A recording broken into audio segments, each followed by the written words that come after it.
Olá, você está na sala do Lighthouse. Lighthouse é um ministério voltado para formar, capacitar, instruir, enviar, divulgar conselheiros. São 18 áreas de aconselhamento cristão. Gostaríamos que você conhecesse um pouco mais sobre nós e esse trabalho que estamos desenvolvendo. Seria muito importante ter você como conselheiro, palestrante em nossos cadastros. Sejam bem-vindos. Teremos hoje a participação do nosso querido pastor Davi. Será uma honra tê-lo aqui entre nós. Vamos aguardar até que ele chegue e vamos cantando e adorando ao Senhor, até que vão chegando as pessoas para mais esse momento gostoso da Semana do Conselheiro. Não sei se você sabe, mas dia 31 de outubro é o Dia do Conselheiro. Uma proposta feita pelo Lighthouse às autoridades, que estão abraçando a cada dia o movimento. Sejam bem-vindos. Aí, Davi chegando. Aí, pastor Davi, professor, doutor, uma alegria tê-lo conosco. Vamos aguardar outros chegarem para estarmos juntos, ok?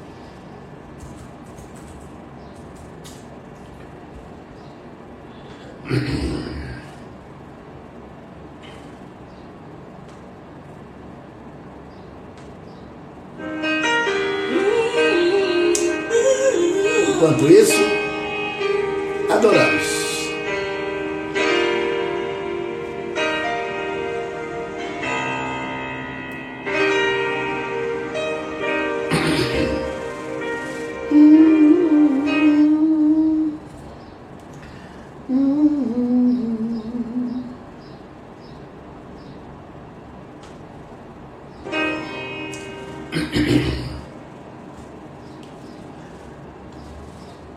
Bora lucrar com essas propagandas.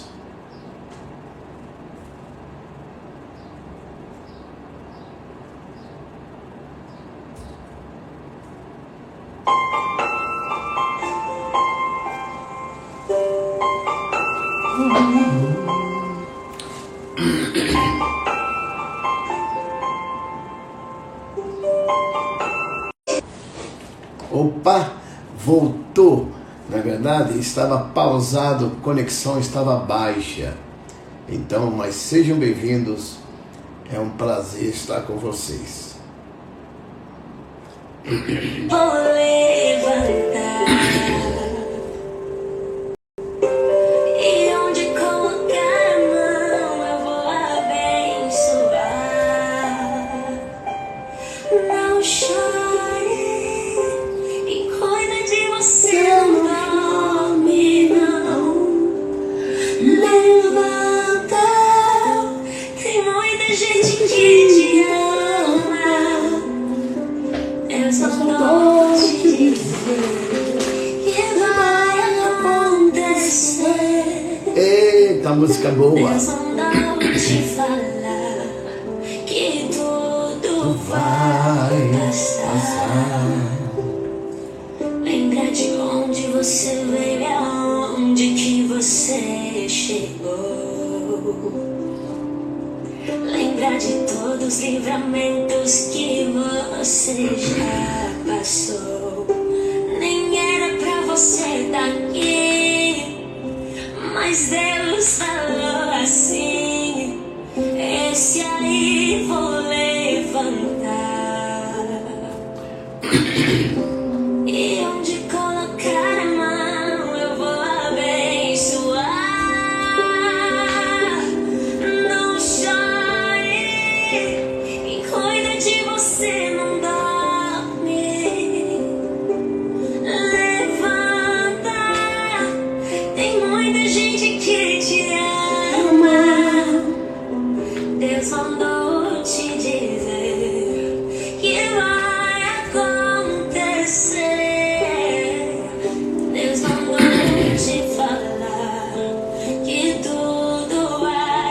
passar. É isso aí.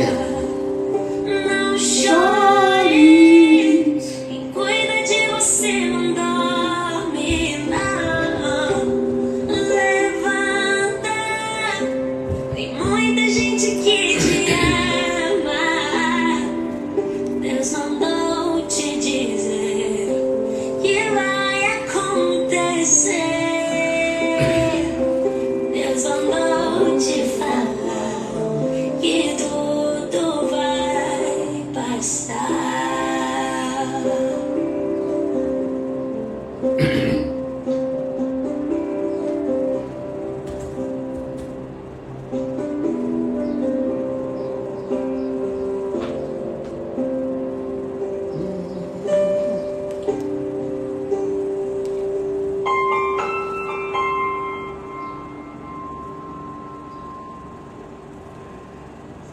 É isso. Vamos já chegando, as pessoas chegando. É isso que eu estou aguardando, né? Todos chegarem. Vai ser muito bom vocês estarem chegando aqui entre nós. Aquieta minha alma, faz meu coração ouvir tua voz.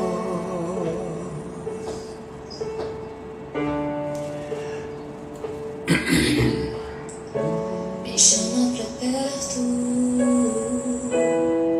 só assim eu não me sinto só.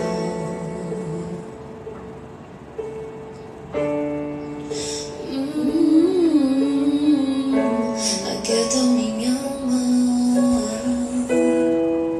faz meu Muito coração bem. ouvir tua voz. Nós vamos dar início à nossa live com o pastor Davi e é uma honra tê-lo aqui. Já vou convidá-lo. Pastor Davi, você aceita, por favor? Aqui está. Aí está o convite.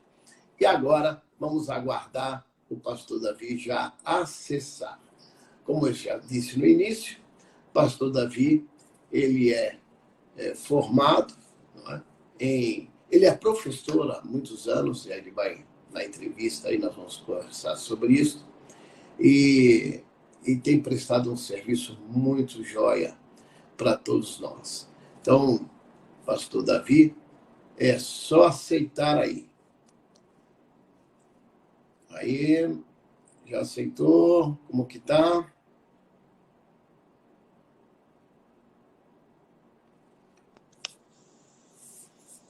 Onde está o meu amigo? Meu amigo? Aí! Aí está! Fala, meu pastor. Muito bom! Boa Boa tarde, meu querido. Rapaz, Tudo bem, bem? excelente. Agora melhor, né? Então, Ô, meu amigo, também.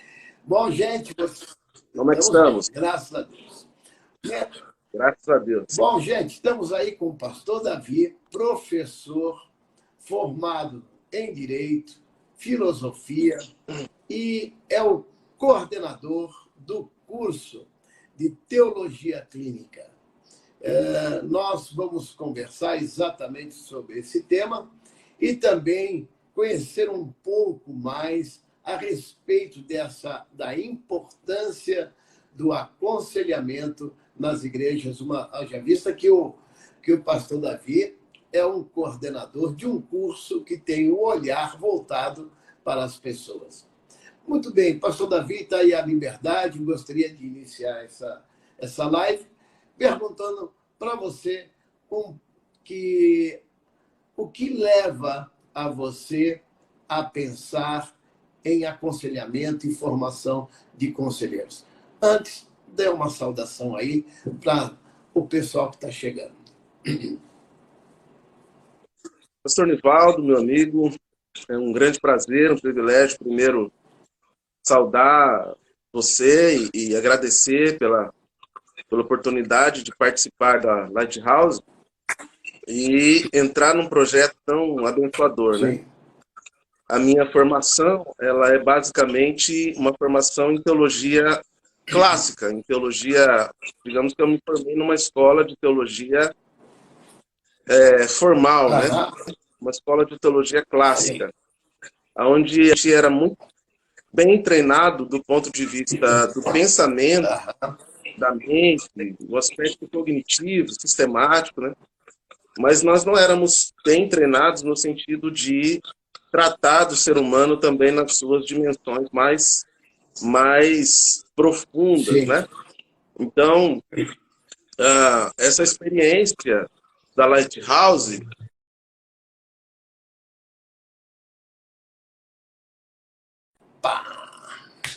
que é, na verdade, fazer com que a ciência teológica ela saia do aspecto cognitivo,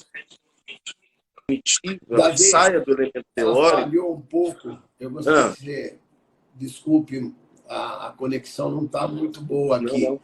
Estou reparando que eu estou com 2 pontozinhos aqui.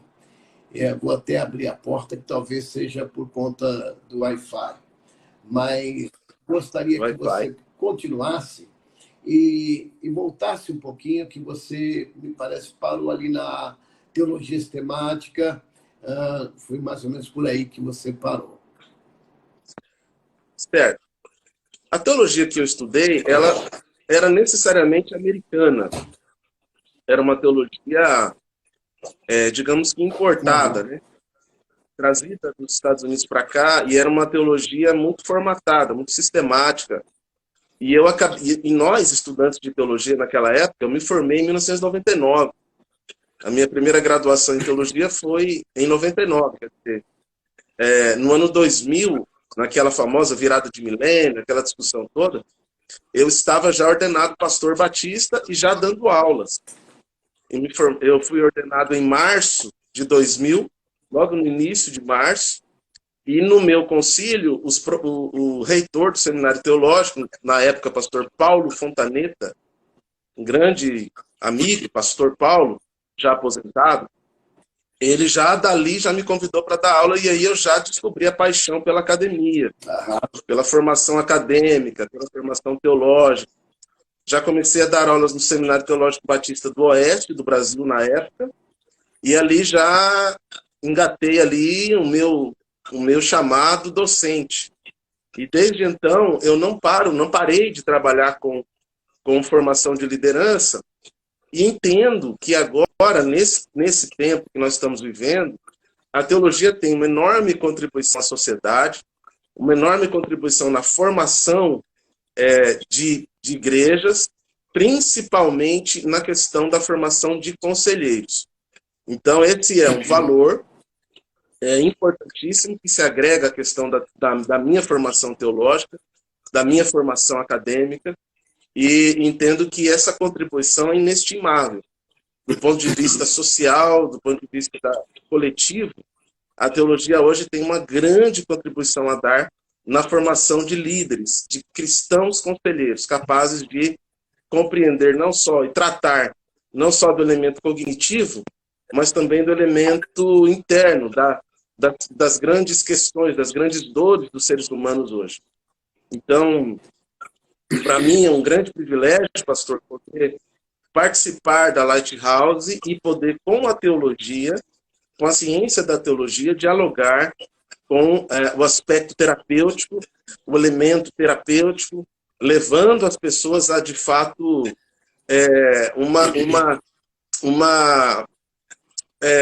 não completa, né? Não só algo que vai completar necessariamente o ser humano, mas uma abordagem de ser humano mais holística, mais completa, e principalmente bíblica, né? Então, a tendência de nós nos voltarmos, a intenção de nos voltarmos para a Escritura nesses dias, de voltarmos para a Bíblia, para termos da Bíblia o nosso absoluto. E também entendendo que a Bíblia trata dessas questões muito importantes para o ser humano. Legal. Então, daí eu entendo a nossa grande relevância, grande importância do estudo da academia e, juntamente com isso, agregado a isso, o aspecto terapêutico, o elemento terapêutico no processo de estudo da teologia. Então, estou muito feliz com essa possibilidade, com esse desafio de formar conselheiros, de trabalhar com o aconselhamento, dentro desta percepção também teológica e clínica. E daí nasce o nosso conceito, uma teologia clínica, uma teologia que se agrega ao aspecto terapêutico do indivíduo. Ou trata holisticamente esse indivíduo, trata ele como uma unidade, né? Não somente o aspecto cognitivo, a doutrina, mas também o elemento afetivo, o elemento do sentimento, o elemento terapêutico. Então, a teologia tem muito a somar, a agregar com isso, e principalmente nesta nova linguagem, né, que nós estamos nos propondo a tratar dentro da teologia clínica. Que legal. Foi importante você estar colocando os aspectos afetivos, né, que foi como você terminou, a importância desse olhar da teologia, olhando para a teologia, olhando para a Bíblia, né, partindo desse pressuposto da situação humana. Quando nós olhamos para a Bíblia e começamos no aconselhamento, ver como podemos ajudar essa pessoa a partir do nosso referencial teórico, que é a Bíblia. Então, o que você está propondo e que você está colocando para nós é que o seminário de teologia clínica ele busca dar respostas ou ajudar aquele que está sendo formado no seminário a ter um olhar para o outro a partir da dor do outro. Como é isso? Sem dúvida. A teologia clínica é uma teologia que tem um olhar sobre o outro. É um olhar voltado para a dor do outro. Então, enquanto, é óbvio, por ser uma teologia, ela parte de Deus, da revelação de Deus. Como toda teologia deve partir da reflexão sobre Deus a partir da revelação. Então, uma teologia cristã, ela tem como fundamento a revelação. Ela parte da ideia de que Deus falou pela Escritura. E de que nós, à luz da palavra de Deus, à luz daquilo que Deus nos falou, interpretamos e, capacitados pelo Espírito Santo, levamos esse conteúdo para a igreja, para os indivíduos. Então, o ponto de partida, o referencial teórico, o marco teórico, o absoluto da teologia clínica é a Escritura, inclusive dentro daquilo que nós enfatizamos bastante, que é o criacionismo. É a ideia de que os grandes problemas, as grandes questões humanas, como sentido, morte, solidão, angústia, todas essas questões que nós chamamos de grandes questões humanas, elas são respondidas por Deus e em Deus. Então, a experiência de encontrar-se com a teologia clínica é a experiência de encontrar-se com Deus e consigo mesmo, né? E nesse sentido, a teologia clínica nos ajuda neste encontro. E sem dúvida, ela tem uma dimensão prática. A teologia clínica é uma teologia prática. Dentro digamos que se nós fôssemos conceituar teologia clínica, eu diria que, primeiro, ela é bíblica, segundo, ela é prática. Por que ela é prática? Porque ela parte de uma ação concreta. Ela é uma teologia acolhedora. Ela acolhe o ser humano. Ela acolhe a humanidade, ela acolhe a dor. Ela acolhe... só que, ao mesmo tempo, ela confronta. Então, ela é acolhedora, mas ela também é confrontadora, porque ela traz a revelação de Deus. Então, nós temos esses dois movimentos na teologia clínica. Ela acolhe o indivíduo, mas traz ao indivíduo a revelação, que é a Bíblia, que é a Escritura. Então, o acolhimento e o confronto com a revelação é que leva a pessoa ao equilíbrio emocional. É que dá a pessoa as grandes respostas para as questões da vida dela, né? Sem dúvida, Jesus fez essa teologia. Jesus faz uma teologia que não é uma teologia abstrata. É uma teologia que lida com o ser humano, que revela e confronta, que traz o confronto e a revelação. Então, Eu diria primeiro que a teologia é, de fato, acolhedora, teologia clínica. Ela acolhe o indivíduo na sua condição humana, na sua condição de dor, de dificuldade. Ela também é preventiva, né, pastor? Sim. Porque ela também não somente acolhe o indivíduo, mas ela também é útil para aquelas pessoas que querem servir melhor, querem compreender melhor essa perspectiva de acolhimento e de revelação. Então, ela é preventiva, ela atua na prevenção do indivíduo, mas ela também é ativa, ela é prática. Porque o conselheiro cristão ele vai trazer, acolher e, ao mesmo tempo, pela Escritura, revelar a vontade de Deus. E, assim, levar esse indivíduo a um equilíbrio emocional. Eu diria também que a teologia clínica ela é missional. Ela parte de uma ideia de missão. Se nós fôssemos também organizar essa ideia, né? A teologia clínica ela parte da Bíblia, ela é uma teologia prática, ela é uma teologia de missão, porque ela busca o indivíduo, ela é também uma teologia eclesial, porque ela está inserida num ambiente de comunidades, de eclésias. Ela é uma teologia de missão integral. Olha quanta coisa é. Quanta coisa é uma teologia clínica. Ela é uma teologia integral, de missão integral também. Sim. Exatamente porque nós, seres humanos, somos complexos. Sim. O ser humano é um ser complexo. O ser humano é um ser que não é só um corpo, não é só a alma, não é só o sentimento. Ele tem dimensões.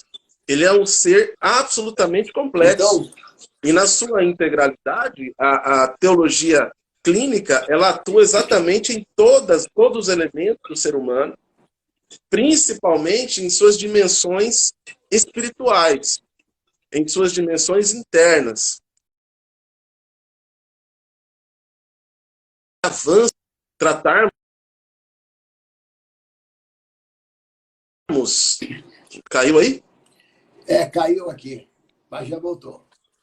Pastor, eu vou falando aqui. Se você quiser, você me interrompe aí, tá? Eu queria fazer uma colocação, porque você está trazendo essa abordagem, e é bastante salutar, importante, que nós pensamos, eu quero ver o seu pensamento sobre isso, que então a teologia clínica, ela é eclética, ela forma uma interface com as outras ciências, por se tratar do ser humano, e como você está falando da complexidade do ser humano. Fala um pouquinho sobre isso para a gente. A teologia ela é dialogal. Ela abre diálogo com as outras ciências. Então, sem dúvida alguma, por tratar do ser humano em seu elemento integral, na sua complexidade, nas suas complexidades, nas suas dimensionabilidades, nas suas especificidades. Então, essa complexidade, ela traz um elemento específico, mas ela traz também a complexidade. Aí, a teologia clínica, ela precisa dialogar.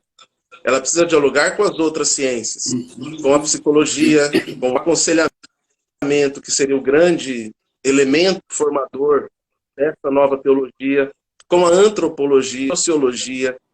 Então, a teologia, digamos que o encontro da teologia formal, né, que é a minha formação, com a teologia clínica, já é um diálogo importantíssimo, uma interface, como você colocou muito bem, uma interface com ciências humanas, com as outras ciências humanas. Então, dizer que em termos de ferramentas, nós sim nos apropriamos de outras ferramentas, mas sempre tendo como absoluto a Escritura. Então, o absoluto é a Escritura, o absoluto é a teologia, mas sempre usando interfaces, dialogando também com as outras ciências. Na expressão do teólogo Karl Barth, na expressão do Barth, a teologia é uma teologia de resposta. A teologia ela é sempre filha do seu tempo. Então, toda a teologia ela é filha do seu tempo. Não podemos fazer uma teologia hoje que faz sentido para 10 anos atrás, para 20 anos atrás. Então, eu sempre afirmo isso aos meus alunos e pessoas que têm reflexão teológica. Nós precisamos, hoje, resgatar a ideia da teologia de resposta, de uma teologia que responda às perguntas que as pessoas estão fazendo. É um desafio. Fazer teologia é mais do que estudar teologia. Uma coisa é você estudar a teologia, outra coisa é você fazer uma teologia prática, uma teologia missional, uma teologia bíblica, uma teologia realmente que responda. Então, essa teologia clínica, que é uma teologia que responde, principalmente a esse momento que nós estamos vivendo, é óbvio, né? Temos uma visão antioculata, né? Para o futuro, olhando para o futuro do ser humano, mas principalmente uma teologia presente, uma teologia que responda às questões humanas agora. E consiga acolher o humano, e consiga acolher o ser humano do nosso tempo.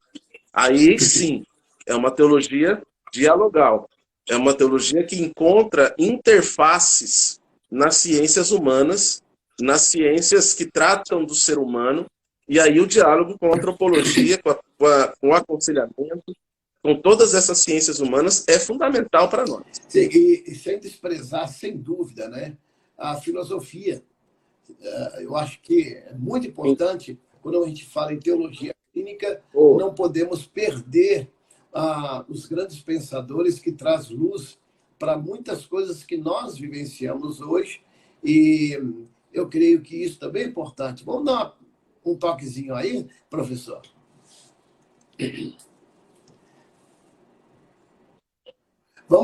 Vamos falar um pouquinho sobre essa filosofia. O que você pode trazer dentro da filosofia, a contribuição? Veja, nós estamos numa live um tanto acadêmica, não é? E falando de teologia clínica.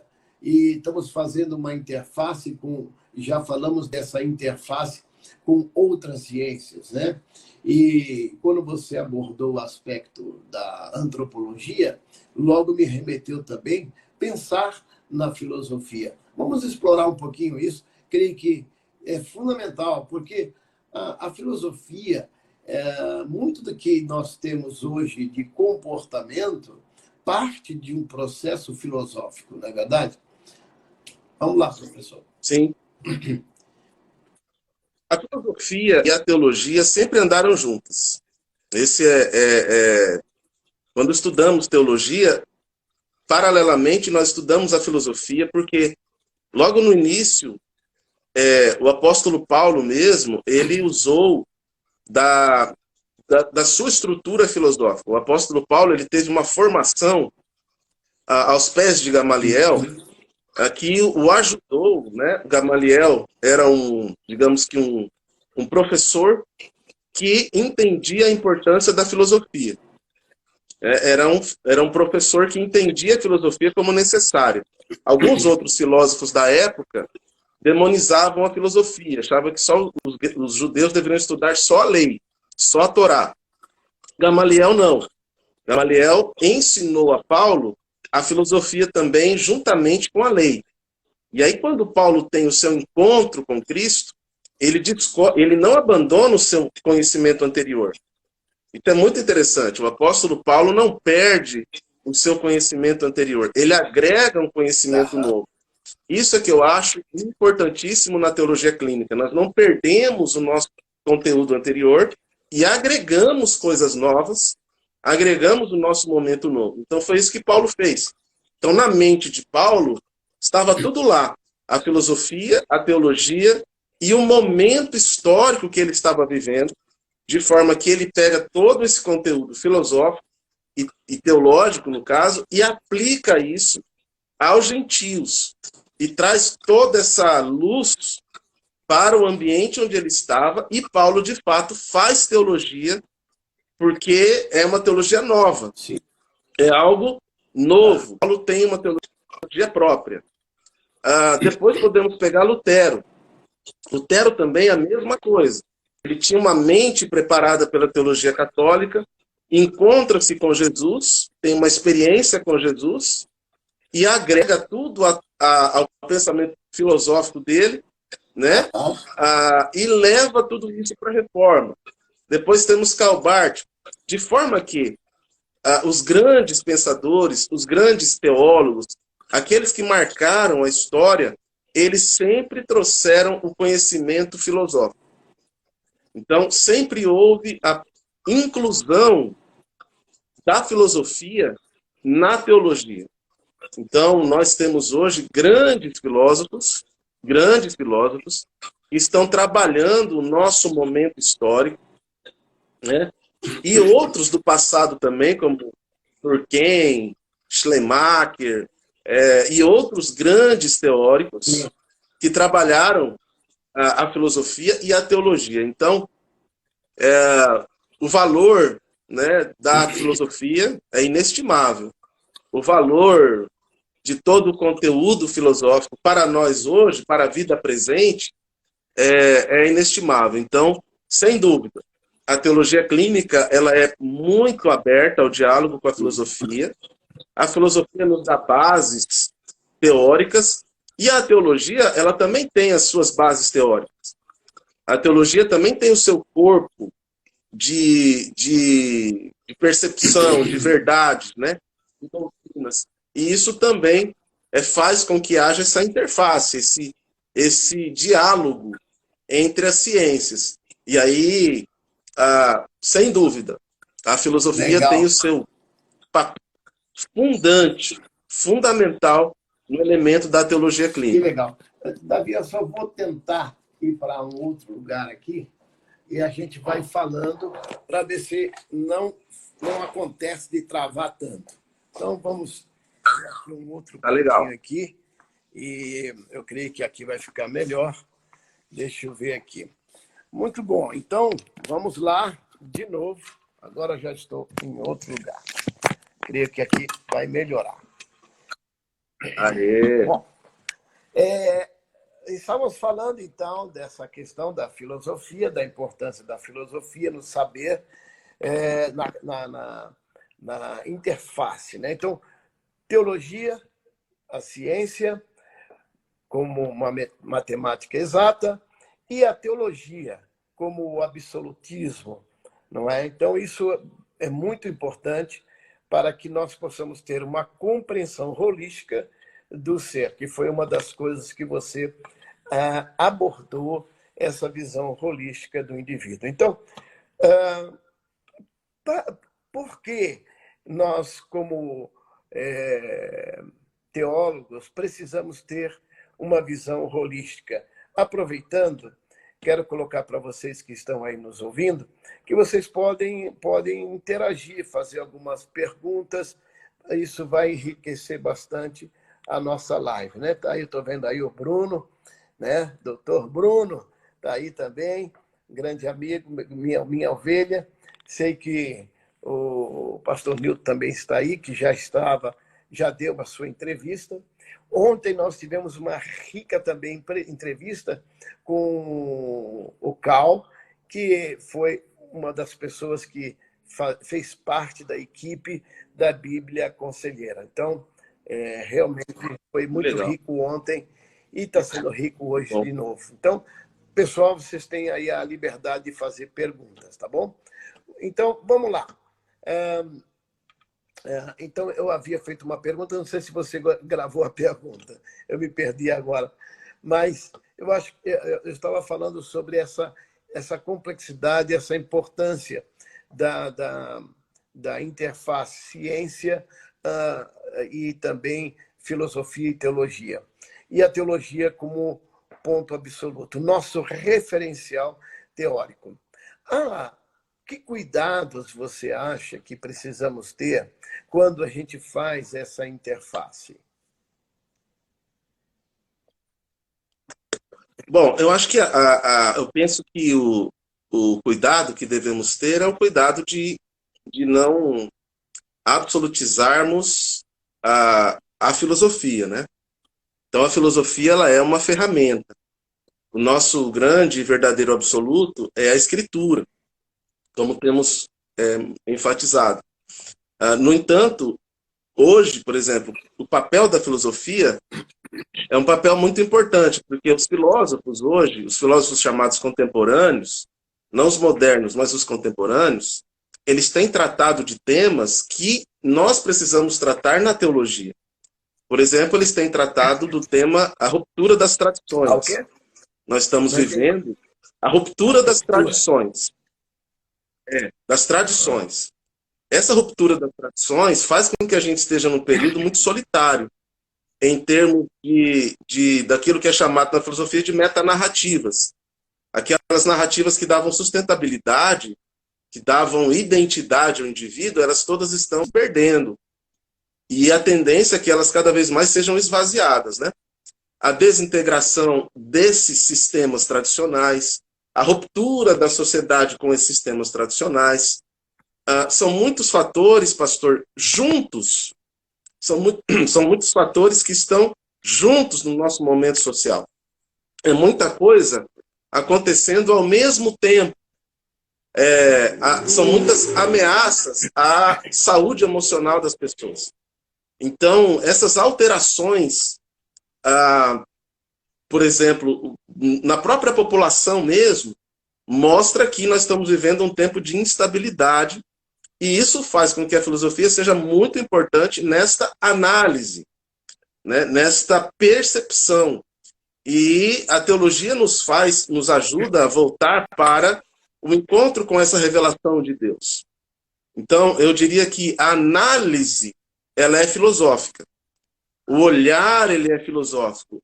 Quando eu vou observar o mundo em que eu estou, quando eu vou analisar o mundo em que eu estou, as estruturas que esse mundo propõe, os ideais, as metanarrativas, aquilo que o mundo coloca como perspectiva contemporânea, essa análise se faz pela filosofia.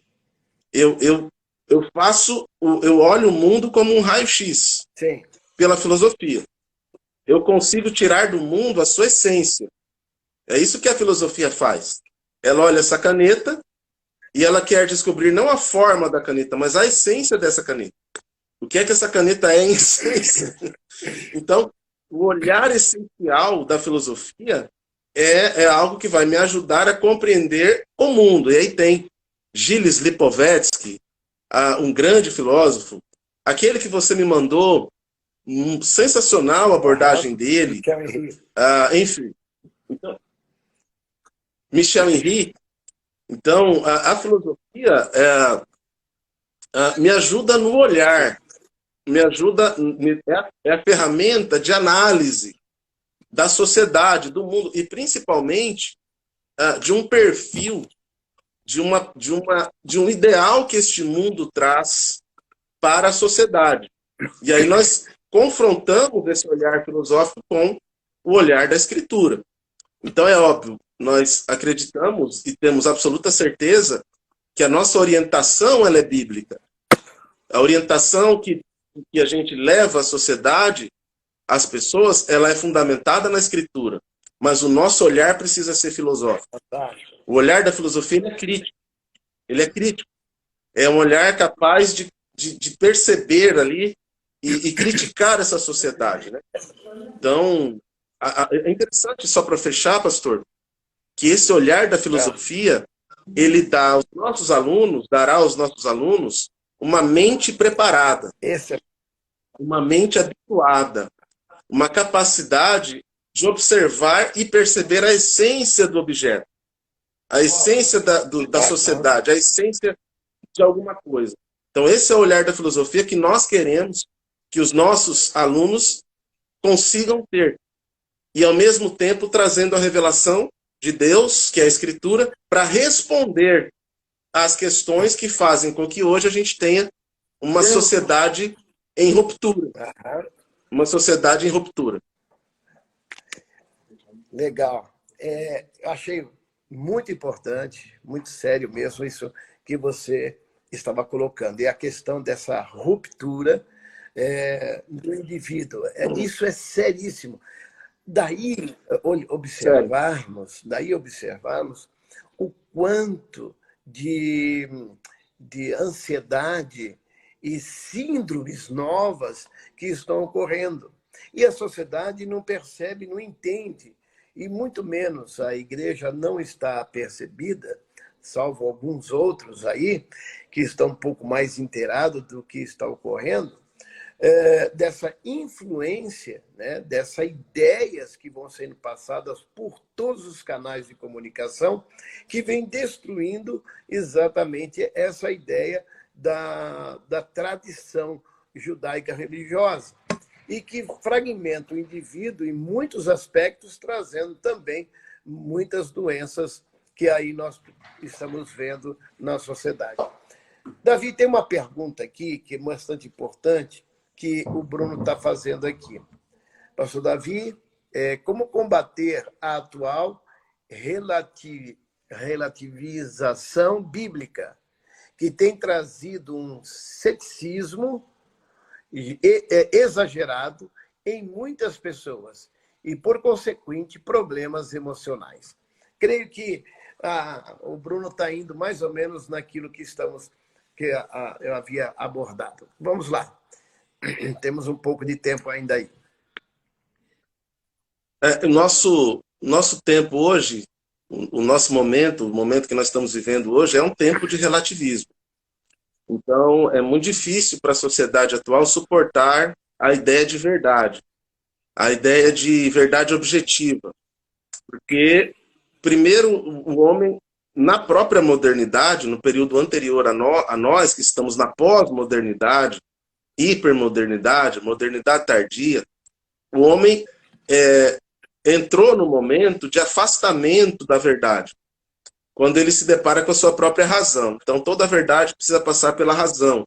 Aí começou o materialismo, o consumismo, a importância do tempo presente, e o homem perdeu a noção, primeiro, da sua própria individualidade e da expectativa futura escatológica. Então, quando chegamos na pós-modernidade, se na modernidade você tem a ideia de que a razão é a verdade, na pós-modernidade, a verdade é o que eu sinto, é o que as pessoas sentem. Portanto, a verdade não pode ser mais uma verdade objetiva, uma verdade final, uma verdade revelada. Isso é um grande desafio para nós cristãos, porque para nós a verdade ela é revelada. O cristianismo não tem uma ideia, o cristianismo para nós não é uma religião, é uma revelação. Porque nós não encontramos o cristianismo a partir de um profeta, a partir de uma pessoa. É Deus que veio até nós. É a revelação do próprio Deus. Para nós, portanto, é uma verdade objetiva. Mas nós vamos, sim, encontrar, nesse momento, muitas verdades. Por quê? Porque o ser humano hoje ele não sabe para onde ele vai. Ele não encontra saídas. Então, o ser humano ele não encontra hoje caminhos mais para ele. Ele vai buscando, né, naquilo que a gente chama de trânsito religioso. Ele vai nas diversas e mais abrangentes respostas possíveis, porque não se tem mais a ideia objetiva da verdade. Então, o Bruno colocou muito bem, a questão é muito importante. Vivemos esse relativismo. E por isso, pastor e Bruno, né, que nós estamos colocando aqui, é necessário um preparo maior. É necessário um grande preparo. E eu vejo também, na pós-modernidade, uma oportunidade. Então, lembro aí que Paulo, em certo momento, debatendo com os filósofos, ele foi debater com um grupo de filósofos que serviam a um Deus desconhecido. Então, eles tinham tantos deuses em Atenas ali, que tinha até um altar a um Deus desconhecido. Quer dizer, se existir algum Deus que eu não conheço, aí eu vou adorar a si mesmo. Sim. Tamanha era o panteão de divindades que estavam ali, e eles, de fato, adoravam a todos. Por outro lado, não adoravam a nenhum, porque não havia um único Deus, que é o que o cristianismo propõe.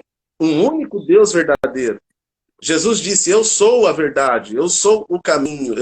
Jesus não disse, eu sou uma verdade. Eu sou um caminho. Jesus disse que ele é a verdade.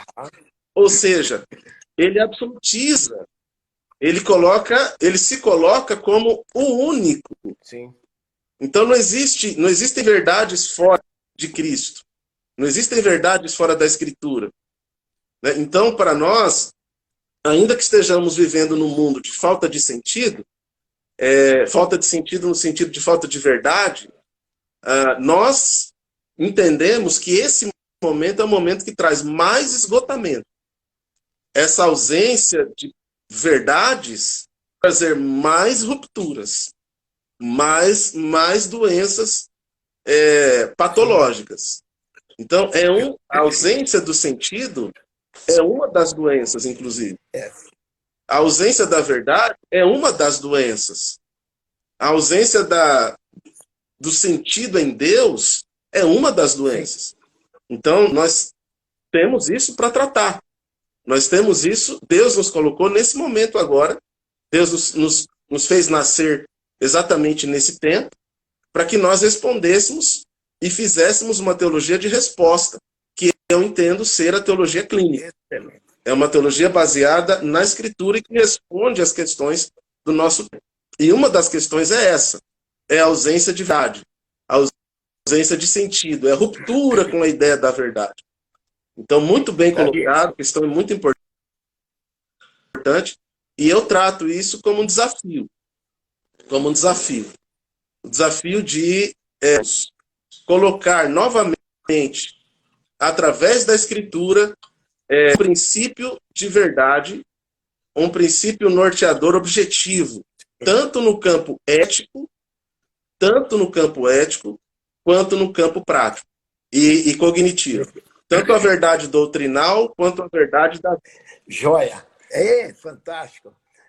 Foi longe essa pergunta, não é? É interessante, Davi, quando você estava colocando a respeito, né, da falta do sentir, se nós pudéssemos, quer dizer, nós não temos para isso, eu só vou fazer uma provocação, mas a falta do sentir é o próprio sentir que não tem sentido. Daí a importância de partir, daí eu vejo a importância de quando nós partimos de um aspecto filosófico, e Michel Henry vai tratar sobre esse sentir. E esse sentir, ele se dá na vida. Ora, então a teologia, ela se presta a falar da vida. Só que a teologia, ela fala da vida podemos dizer, a priori, ela vai falar da vida que Deus dá. Depois, a Bíblia vai falar da vida na ausência da própria vida, que é Deus. E depois, a Bíblia vai falar da vida com a própria vida na sua essência, no sentir, numa experiência do não ter a vida e ter a vida agora. Porque no Éden, nós tínhamos a vida doada sem ter experimentado a sua ausência. No entanto, no cristianismo, nós experimentamos a vida a partir da ausência. E quando nós temos a presença da vida, temos o verdadeiro sentido da própria vida como essência. Então, falar de ausência de sentido é falar de um sentido que notifica a falta do próprio sentido. Isso é muito interessante. Eu disse que era uma provocação filosófica, então quem não está nos ouvindo aí, entramos um pouco trazendo para a teologia. Esse é o Michel Henry. Muito legal. Trazendo para a teologia, todo ser humano nasce com o desejo de transcendência. Se nós voltarmos para trás, nós vamos ver que a religião ela está desde o início da própria história humana. Não há um momento em que a gente volte no tempo onde não exista religiosidade. Não há um momento onde a gente volta na história onde não exista Deus. Portanto, a experiência religiosa, ela está na Gênese, ela está no início, ela está desde a própria essência humana. O homem é, por essência, um ser religioso. O homem é, em essência, um ser múltiplo, multidimensional, é um ser de transcendência, é um ser que busca o absoluto.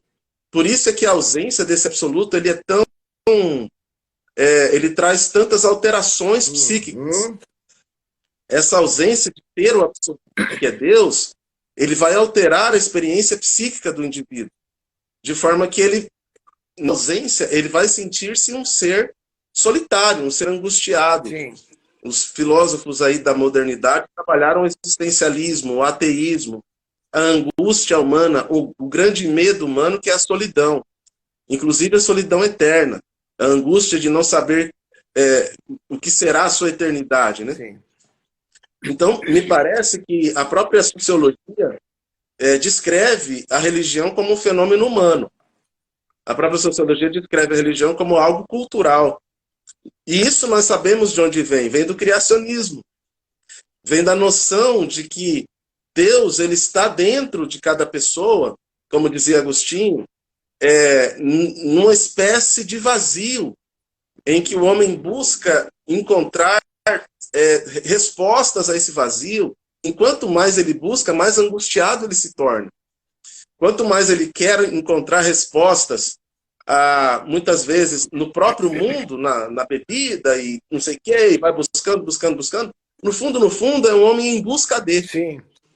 Então tudo que o homem faz, vai dizer o Carl Rogers aí, dialogando com o rogerianismo, tudo que o homem faz é em busca dele. Sim. É em busca de abertura. Então, quando uma pessoa ela busca alguma coisa, por pior que seja a maneira como ela demonstra esta busca, ela está em busca dele. Ela está em busca de crescimento. Então, hoje nós temos essa sociedade que quer a resposta, que almeja a resposta, que não aceita o ateísmo, que não aceita o materialismo, que não aceita o hedonismo. Nós estamos vivendo uma sociedade sedenta. Uma sociedade sedenta, uma sociedade ávida, uma sociedade de indivíduos de massa, solitários, angustiados. Por quê? Porque são muitas ameaças à saúde emocional das pessoas. Legal. E aí, a teologia clínica vem como resposta a isso. Vem como resposta. Então, A teologia clínica consegue responder por que da angústia humana, por que da sede humana, por que do buraco, do vazio, da ansiedade, por que da solidão, por quê? Então a teologia clínica faz e responde a isso, dando sentido, dando norte, excelente. né? Não sei se eu consegui. Eu creio que sim. O meu tempo está terminando e eu creio que nós precisamos fechar e eu quero já. Eu gostaria que você fechasse. Eu só tenho 2 minutos para te dar. Nem isso, eu tenho 1 minuto, 1 minuto e meio mais ou menos, para você fechar a respeito desse seminário de teologia clínica e quando nós vamos iniciá-lo. Nós temos, então, já um curso já pronto, em termos de grade, estrutura, todo o nosso material está pronto.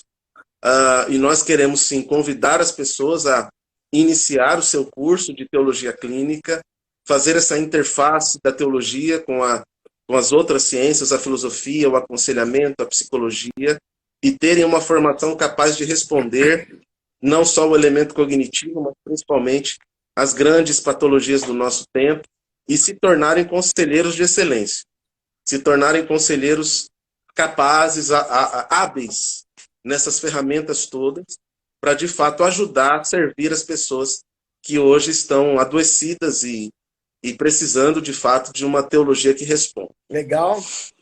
Muito obrigado, pastor, obrigado a todos, foi um prazer grande e tem sido um prazer caminhar com você e com a teologia clínica. Eu que agradeço, pastor Davi, e tê-lo em nossa equipe do Lighthouse.